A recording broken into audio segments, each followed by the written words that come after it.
আসসালামু আলাইকুম গাইস, কি অবস্থা? সবাই ভালো আছেন? আমিও আপনাদের দয়ায় অনেক ভালো আছি, আল্লাহর রহমতে। তো আজকে একটা ভিডিও নিয়ে আসলাম। এটা হলো আমাদের দড়িবেলানগর বাঞ্ছারামপুর থানা।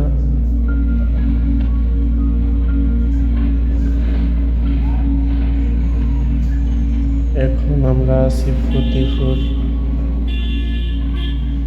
ফতিপুর মোড় পর্যন্ত যাওয়া হবে। আপনারা সবাই ভিডিওটা দেখবেন, বেশি বেশি করে লাইক কমেন্ট শেয়ার করবেন, এমনকি নতুন ভিডিও পেতে পেজটি ফলো করে রাখবেন। আপনাদের একটা শেয়ার দ্বারাতে আমরা আরেকটা ভিডিও করতে ইচ্ছা হয়। বেশি বেশি করে লাইক কমেন্ট শেয়ার করবেন। সবাই ভালো থাকবেন। আল্লাহ হাফেজ।